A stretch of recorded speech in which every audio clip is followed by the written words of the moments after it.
আজ হচ্ছে 8 এপ্রিল বন্ধুরা। আজকে আমার জীবনে একটা বড় দিন। আজ হচ্ছে যে আমার ছেলের জন্মদিন। সকালবেলা দেখো পুজো দেওয়া হয়েছিল, ঠাকুরের প্রসাদ দিয়ে গেছে। তো সকালবেলায় স্নান সেরে রান্না চাপিয়েছি 5:30টায়। তোমাদের দাদাভাই যা খাবার করেছি সব নিয়ে গেছে। আবার শুনে যেহেতু আজ পরীক্ষা, সেহেতু বেশি কিছু করিনি, অল্প বিস্তরই করেছি। পরীক্ষাটা পড়লো আজকের দিনই পড়লো। তো কি কি রান্না করেছি দেখো। আমাকে দাও বাবা। আর বেশি বেশি রান্না করি, ভাতটা দিয়েছিলাম বাটির মতন করে ভেঙে গেল।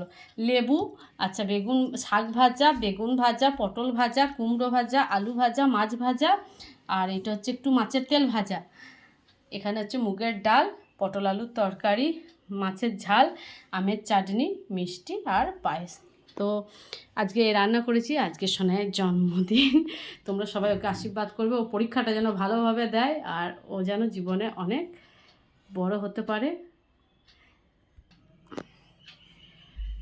তা পায়েসটা একটু খাই, জলটা খেয়ে নিচ্ছি না। পরীক্ষাটা না থাকলে ওর মাসিরাও আসতো, যেহেতু পরীক্ষা আছে ওর মাসিরা আসতে পারলো না। তো কালকেও পরীক্ষা আছে। তো চলো শোনে এখন খেয়ে নিক, আর তোমাদের সাথে দেখা হচ্ছে পরে।